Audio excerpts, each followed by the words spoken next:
ತಮ್ಮ ವಿರುದ್ಧ ಯಾವಾಗ ಲೈಂಗಿಕ ದೌರ್ಜನ್ಯದ ದೂರು ದಾಖಲಾಯಿತೋ ತತ್ಕ್ಷಣಕ್ಕೆ ಮಹಾರಾಷ್ಟ್ರದತ್ತ ಬಸವಜಯ ಮೃತ್ಯುಂಜಯ ಸ್ವಾಮೀಜಿಗಳು ಕಾಲ್ಕಿತ್ರ ಅನ್ನುವಂಥ ಪ್ರಶ್ನೆ ಉದ್ಭವಿಸ್ತಾ ಇದೆ.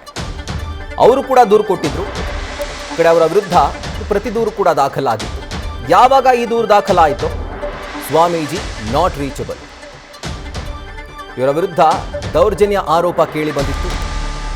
ದೂರು ಪ್ರತಿ ದೂರು ದಾಖಲಾಗ್ತಾ ಇದ್ದಂತೆ ಸ್ವಾಮೀಜಿಗಳು ಮಹಾರಾಷ್ಟ್ರಕ್ಕೆ ಕಾಲ್ಕಿತ್ತಿದ್ದಾರಾ ಅನ್ನುವಂಥ ಪ್ರಶ್ನೆ ಉದ್ಭವಿಸ್ತಾ ಇದೆ.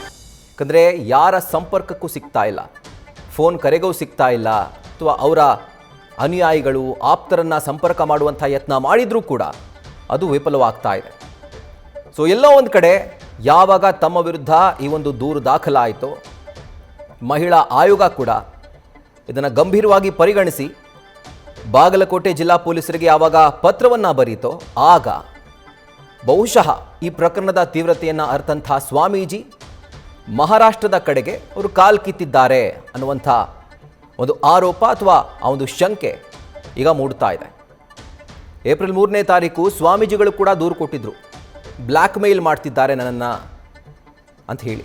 ಆದರೆ ನಿನ್ನೆ ಅವರ ವಿರುದ್ಧ ಓರ್ವ ಮಹಿಳೆ, ಅಂದರೆ ಅವರ ಭಕ್ತೆ ಅಂತ ಹೇಳಲಾಗ್ತಿರುವಂಥ ಮಹಿಳೆ, ನನ್ನ ಮೇಲೆ ಅವರು ಲೈಂಗಿಕ ದೌರ್ಜನ್ಯವನ್ನು ಮಾಡಿದ್ದಾರೆ, ಎಸಗಿದ್ದಾರೆ ಅನ್ನುವಂಥ ಆರೋಪವನ್ನು ಮಾಡಿ ಅವರು ದೂರು ಕೊಟ್ಟಿದ್ರು. ಯಾವಾಗ ಈ ಒಂದು ಕಂಪ್ಲೇಂಟ್ ಲಾಡ್ಜ್ ಆಯಿತೋ ಆಗ ಬಸವಜಯ ಮೃತ್ಯುಂಜಯ ಸ್ವಾಮೀಜಿ ಯಾರ ಸಂಪರ್ಕಕ್ಕೂ ಸಿಗ್ತಾ ಇಲ್ಲ.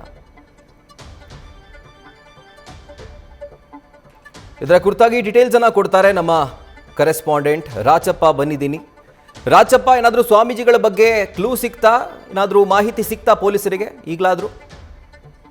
ರಾಹುಲ್, ಏನಂದ್ರೆ ಪ್ರಮುಖವಾಗಿ ಈಗಾಗಲೇ ಪಂಚಮಸಾಲಿ ಪೀಠದ ಏನಂದ್ರೆ ಜಯಪುರ ಆಗಿರ್ತಕ್ಕಂಥ ಬಸವಜಯ ಮೃತ್ಯುಂಜಯ ಸ್ವಾಮೀಜಿಯವರ ವಿರುದ್ಧ ಲೈಂಗಿಕ ದೌರ್ಜನ್ಯ ದೂರು ಮತ್ತು ಪ್ರತಿ ದೂರು ದಾಖಲಾದ ನಂತರ ನಾವು ಸಾಕಷ್ಟು ರೀತಿಯಲ್ಲಿ ಅವರಿಗೆ ಕರೆ ಮಾಡಿದ್ರು ಕೂಡ ಯಾವುದೇ ರೀತಿ ಫೋನ್ ಮೊಬೈಲ್ ಸ್ಪೀಕರ್ ಕರೆಯ ಸ್ಪೀಕರ್ ಸ್ವೀಕರಿಸಲ್ಲ. ಜೊತೆಗೆ ಏನಂದ್ರೆ ಈಗ ಅದು ಪ್ರಮುಖವಾಗಿ ಏನು ಕುಡ್ಲ ಸಂಗಮದ ಪೀಠದಿಂದ ಅವರನ್ನ ವಜಾಗೊಳಿಸಿದ ಬಳಿಕ ಅಂದ್ರೆ ಅಲ್ಲಿಂದ ಹೊರಗಾಕಿದ ಬಳಿಕ ಅವರು ವಿಜಯಪುರದ ಒಂದು ಬಾಡಿಗೆ ಮನೆಯಲ್ಲಿ ಇರ್ತಿದ್ರು ಅನ್ನೋದು ಕೂಡ ಈಗ ಸಾಕಷ್ಟು ಒಂದು ಮಾಹಿತಿ ಲಭ್ಯವಾಗುತ್ತದೆ. ಜೊತೆಗೆ ಆ ಬಳಿಕ ಈ ಒಂದು ಪ್ರಕರಣ ನಡೆದು ಈಗ ಸದ್ಯ ಒಂದು ಏನು ಏಪ್ರಿಲ್ 4ರಂದು ಸ್ವಾಮೀಜಿ ದೂರು ದಾಖಲಿಸಿದ ನಂತರ ಜೊತೆಗೆ 6ನೇ ತಾರೀಕು ಮಹಿಳೆ ಬೆಂಗಳೂರಿನಲ್ಲಿ ಮುಖ್ಯಮಂತ್ರಿಗಳು ಜೊತೆಗೆ ಏನಂದ್ರೆ ಮಹಿಳಾ ಆಯೋಗ ಮತ್ತು ಗೃಹ ಸಚಿವ ದೂರು ನೀಡಿದ ಬಳಿಕ ಈವರೆಗೂ ಸಹ ಯಾವುದೇ ರೀತಿ ಸಂಪರ್ಕಕ್ಕೆ ಸ್ವಾಮೀಜಿಗಳು ಸಿಗ್ತಾ ಇಲ್ಲ. ಮೊಬೈಲ್ ಕರೆಯನ್ನು ಸಹ ಸ್ವೀಕರಿಸಲ್ಲ. ಒಮ್ಮೊಮ್ಮೆ ಅವ್ರದ್ದು ಕರೆ not H phone mobile not H ಬರ್ತದೆ. ಅವರು ಮಹಾರಾಷ್ಟ್ರಕ್ಕೆ ಹೋಗಿದ್ದಾರೆ ಅನ್ನುವಂಥದ್ದು ಕೂಡ ಈಗ ಅವರ ಆಪ್ತ ಭಕ್ತರು ಕೆಲವರು ಹೇಳ್ತಾ ಇರುವಂಥದ್ದು. ಅಂದ್ರೆ ಮಹಾರಾಷ್ಟ್ರ ಯಾಕೆ ಹೋದ್ರು ಏನು ಅನ್ನುವಂಥದ್ದು ಕೂಡ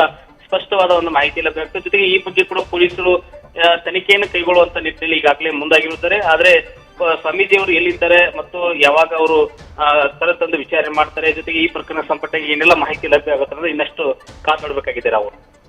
ರೈಟ್ ರಾಚಪ್ಪ, ಥ್ಯಾಂಕ್ ಯು ಡೀಟೇಲ್ಸ್ಗೆ.